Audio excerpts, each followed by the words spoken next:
សូមជម្រាបសួរខ្ញុំបាទជាប្រជាជនខ្មែរដែលរស់នៅក្នុងប្រទេសជប៉ុនចានាងខ្ញុំសូមជម្រាបសួរនាងខ្ញុំឈ្មោះតាំងចន្ទថាថ្ងៃនេះនាងខ្ញុំសូមមកបង្ហាញចំណាប់អារម្មណ៍ចំពោះឯកឧត្តមឯកអគ្គរដ្ឋទូតកម្ពុជាប្រចាំប្រទេសជប៉ុនឯកឧត្តមទុយរីរយៈពេលកន្លងមកក្រោមការគាំពៀពីសំណាក់ឯកឧត្តមទុយរីឯកអគ្គរដ្ឋទូតតំណាងឲ្យរាជរដ្ឋាភិបាលកម្ពុជាលោកតែងតែគ្រប់គ្រងបង្ហាត់បង្ហាញព្រមទាំងសម្រុះសម្រួលបងប្អូនខ្មែរយើងទាំងអស់ឲ្យចេះស្រឡាញ់សាមគ្គីគ្នាតាមរយៈការចូលរួមដោយផ្ទាល់មិនថាពិធីតូចធំក្តៅរងាយ៉ាងណាក៏នៅមានវត្តមានដ៏ពងពោះរបស់អាដាមជានិច្ចប្រៀបដូចជាអាណាព្យាបាលមួយរបស់បងប្អូនប្រជាពលរដ្ឋខ្មែរនៅជប៉ុនទាំងមូលចំពោះនាងខ្ញុំពិតជាគោរពចំពោះទឹកចិត្តដ៏ល្អរបស់ឯកឧត្តមនិងការរាប់អានបងប្អូនប្រជាពលរដ្ឋខ្មែរដោយមិនគិតពីឋានៈចំពោះវីដេអូមួយនេះនាងខ្ញុំមិនញញឹមអត់ចាញ់ទេញញឹមអត់ចាញ់ព្រោះតែឯកឧត្តមបានបញ្ចប់អាណត្តិត្រឡប់ទៅមាតុភូមិកម្ពុជាវិញពិតជាមានក្តីនឹករលឹកដល់ឯកឧត្តមជាខ្លាំងហើយនាងខ្ញុំសង្ឃឹមថាថ្ងៃណាមួយឯកឧត្តមនឹងត្រឡប់មកប្រទេសជប៉ុនវិញព្រោះឯកឧត្តមបានសន្យាថាឯកឧត្តមបានចែកបេះដូងជាជំរាបជូនដល់បងប្អូនខ្មែរយើងដែលគាត់រស់នៅប្រទេសជប៉ុនមួយចំណែកតូចម្នាក់ហើយដូច្នេះហើយឯកឧត្តមត្រូវតែត្រឡប់មកប្រទេសជប៉ុនដើម្បីមកយកជំរាបបេះដូងរបស់ឯកឧត្តមវិញហើយបងប្អូនខ្មែរយើងទាំងអស់គ្នាដែលនៅប្រទេសជប៉ុននឹងរងចាំក៏ដូចជាស្វាគមន៍ចំពោះវត្តមានឯកឧត្តមដែលអញ្ជើញមកប្រទេសជប៉ុន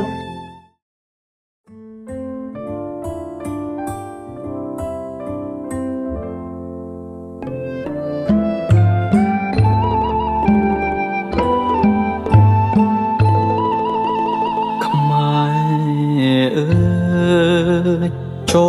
លចាំជាងថាតាមពងសាវតាបញ្ជាប្រាប់ថាអូនខ្មែរថ្កើងទឹកដីខ្មែរធំទូលំទូលាយសពសាយរុងរឿងគេឯងតែងលើកដំកើងដំកល់ជាតិយើងចាត់ទុកឡើងជាជាតិច្បង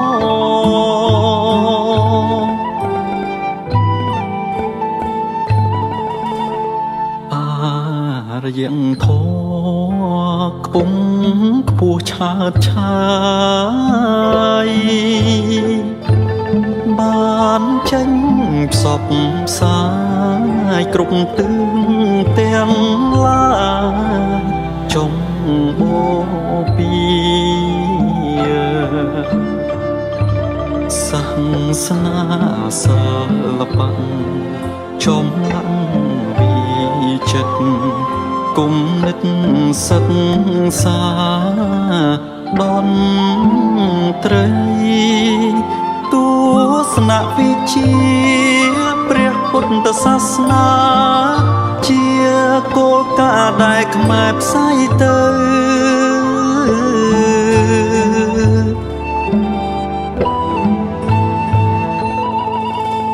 ខ្មែ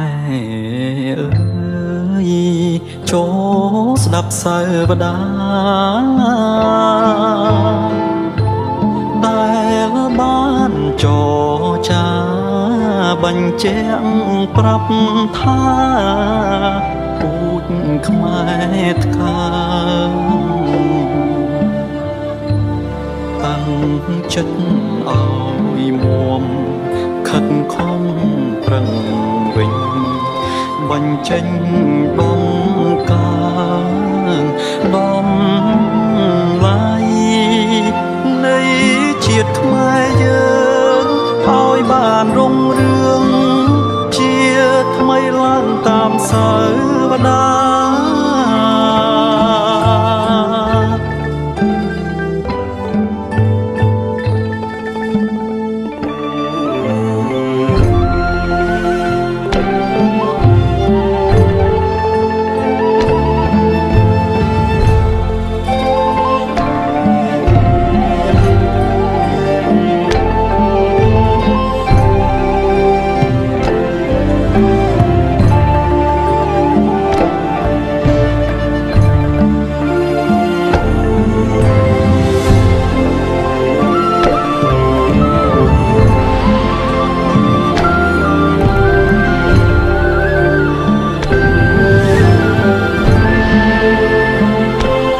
24 កក្កដាឆ្នាំ 2025 ជាថ្ងៃដែលថៃឈ្លានពានមកលើទឹកដីកម្ពុជាប្រជាជនកម្ពុជាជាច្រើនម៉ឺននាក់ត្រូវរត់ភៀសខ្លួនពីសង្គ្រាមរស់នៅយ៉ាងលំបាកវេទនាជាទីបំផុតកងទ័ពខ្មែរអង្អាចក្លាហានតស៊ូជាមួយនឹងត្រូវរហូតដល់រងរបួសនិងមានខ្លះទៀតត្រូវពលីជីវិតដើម្បីជាតិមាតុភូមិថ្ងៃទី24 កក្កដា 2025 នេះហើយជាថ្ងៃដែលកូនខ្មែរគ្រប់រូបមិនអាចបំភ្លេចបាននូវការឈឺចាប់មួយនេះ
And reflecting the gratitude of the Cambodian peoples, I have nominated President Donald J. Trump for the Nobel Peace Prize. And he, like I say, peace saved life. And this is the wish of our Cambodian people as appreciations for the President. So thank you very much, Mr. President. Thank you.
វិទ្យានាងខ្ញុំឈ្មោះរួមម៉ាលីតំណាងឲ្យសហគមន៍ខ្មែរប្រចាំប្រទេសជប៉ុនសូមថ្លែងអំណរគុណដល់អាយដាមអគ្គរដ្ឋទូតទុយរីដែលតែតែព្រួយបារម្ភនិងជួយឈឺឆ្អាលដល់ប្រជាជនខ្មែរដែលរស់នៅប្រទេសជប៉ុនកន្លងមកនេះហើយនាងខ្ញុំក៏សូមថ្លែងអំណរគុណដល់ជ្រាបជ្រៅចំពោះអាយដាមតែតែលើកស្ទួយវប្បធម៌ខ្មែរហើយអាយដាមតែតែផ្ដល់ឱកាសឲ្យក្មេងៗបានឡើងសម្ដែងនៅរបាំផ្សេងៗនៅក្នុងប្រទេសជប៉ុនកន្លងមកប៉ុន្តែប៉ុណ្ណោះអាយដាមតែតែផ្ដល់នូវថវិកាផ្ទាល់ខ្លួនសម្រាប់លើកទឹកចិត្តដល់ក្មេងៗផងដែរ Jumpa Rotate Terlorok Teo Campuchia Men Dan Sawat Tepia Okontat ខ្ញុំពិតជាសោកស្ដាយចំពោះការចប់អាណត្តិរបស់អាយដាមនាងខ្ញុំពិតជាមានអារម្មណ៍ក្តៅក្តួលហើយក៏នឹកសំណោះអនុស្សាវរីយ៍ដែលអាយដាមបានបន្សល់អ្វីដែរក៏ដូចជាបន្សល់ការងារល្អៗដែលអាយដាមមានចំពោះបងប្អូនប្រជាពលរដ្ឋខ្មែរដែលរស់នៅនិងបម្រើការងារនៅប្រទេសជប៉ុនទាំងនិស្សិតសកម្មកម្មពលករជាដើម សូមគោរពជំរាបសួរនាងខ្ញុំឈ្មោះប្រាក់ទូងក្នុងថ្ងៃនេះដែរនាងខ្ញុំចង់និយាយពីចំណាប់អារម្មណ៍របស់នាងខ្ញុំចំពោះឯកឧត្តមអគ្គរដ្ឋទូតទុយរីនាងខ្ញុំបានលើដំណឹងថាឯកឧត្តមអគ្គរដ្ឋទូតទុយរីនឹងចាប់អាណត្តិនិងត្រឡប់ទៅប្រទេសកម្ពុជាយើងវិញនាងខ្ញុំពិតជាមានអារម្មណ៍សោកស្ដាយយ៉ាងខ្លាំងតែពួកយើងមិនដឹងធ្វើយ៉ាងម៉េចបើជាការងារនាងខ្ញុំចង់ឲ្យអាដាមអគ្គរដ្ឋទូតទុយរីប្រចាំនៅប្រទេសជប៉ុននឹងរហូតសម្រាប់ជាមលប់ដ៏ត្រជាក់ដល់ប្រជាជននៅប្រទេសជប៉ុនយើងទាំងអស់គ្នានាងខ្ញុំសូមលើកម្រាមដៃ10សូមជូនពរឯកឧត្តមឲ្យធ្វើដំណើរតាមផ្លូវឲ្យមានសុខសុវត្ថិភាពនិងសុខភាពល្អនិងអាយុវែងឆាប់បានមកជួបពួកយើងខ្ញុំនៅប្រទេសជប៉ុន បាទសូមគោរពជំរាបសួរពុកម៉ែបងប្អូនជាទីគោរពនិងជាទីស្នេហាបាទคลิปវីដេអូនេះផងដែរខ្ញុំបាទសូមគោរពផ្ញើជូនបាទចំពោះអាយដាមទុយរីឯកអគ្គរដ្ឋទូតកម្ពុជាប្រចាំនៅប្រទេសជប៉ុនបាទដែលក្នុងនេះឱកាសដែលអាយដាមនឹងអញ្ជើញមាតុភូមិនិវត្តន៍ទៅកាន់ប្រទេសវិញបាទនាពេលឆាប់ខាងមុខនេះបាទក្រោមការដឹកនាំរបស់លោកពូបាទលោកពូតែងតែជួយគាំពៀតែងតែជួយសម្រុះសម្រួល និងអំពាវនាវដល់បងប្អូនជនរួមជាតិក៏ដូចជាពលករទាំងអស់បាទឲ្យចេះរួបរวมគ្នាស្រឡាញ់គ្នានិងស្នេហាជាតិបាទនៅពេលដែលមានពិធីបុណ្យទានធំក៏ដូចជាបុណ្យជាតិវប្បធម៌ជាតិខ្មែរបាទអាយដាមតែងតែរួបរวมនិងប្រមូលផ្ដុំពុកម៉ែបងប្អូនពលករទាំងអស់បាទឲ្យចូលរួមនៅវប្បធម៌ជាតិខ្មែរនៅឯប្រទេសជប៉ុនបាទក្នុងនេះឱកាសដែលអាយដាម មាតុភូមិនិវត្តន៍ទៅកាន់ប្រទេសកម្ពុជាវិញបាទកូនក្មួយបាទសូមលើកហាត់បួងសួងដល់ទេវតាគុណបុណ្យព្រះរតនត្រ័យគុណបុណ្យកែវទាំង3វត្ថុស័ក្តិសិទ្ធិក្នុងលោកបាទសូមលោកតាមជួយថែរក្សាអភិបាលប្រោះព្រំ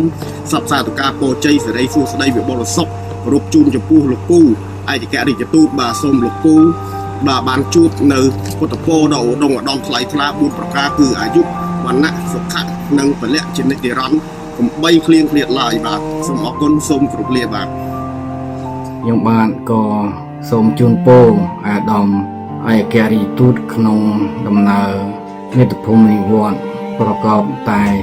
សុខសុវត្ថិភាពសុខភាពល្អកុំភ្លេចឧស្សាហ៍ផ្ញើការនឹករលឹកដល់កូនចៅនៅ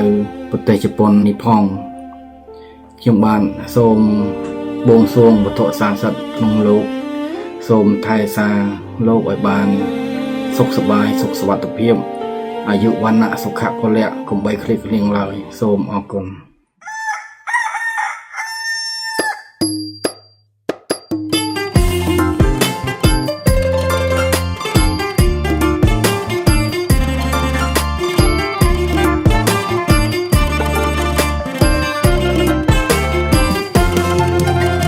ចាសង្ខារយើងអើយពិតមិនទៀងឡើយររូបាអនិច្ចំទុក្ខំអនត្តាគ្មានអ្នកណាគេផុតបានឡើ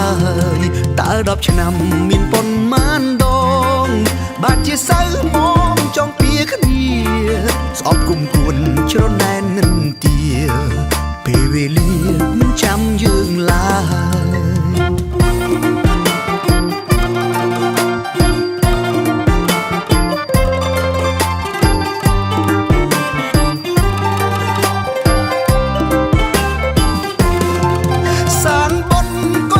ច្រើនណា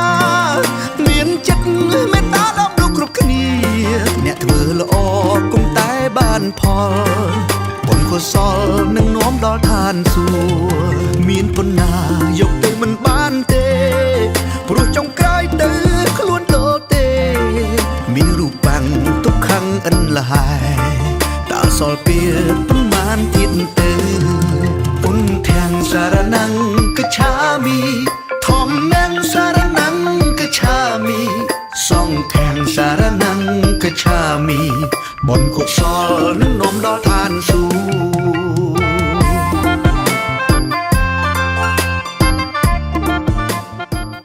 នាងខ្ញុំជួបប្រសិទ្ធិបច្ចុប្បន្ននាងខ្ញុំបានរស់នៅក្នុងប្រទេសជប៉ុនរយៈពេលកន្លងមកនេះក្រោមការគាំពារពីសំណាក់អាដាមទុយរីជាអគ្គរដ្ឋទូតកម្ពុជាប្រចាំនៅក្នុងប្រទេសជប៉ុនដែលតំណែងឲ្យរដ្ឋាភិបាលកម្ពុជាលោកតែងតែមើលថែយកចិត្តទុកដាក់និងបង្ហាត់បង្រៀនដល់បងប្អូនប្រជាពលរដ្ឋខ្មែរជួយសម្របសម្រួលដោះស្រាយបញ្ហានានានិង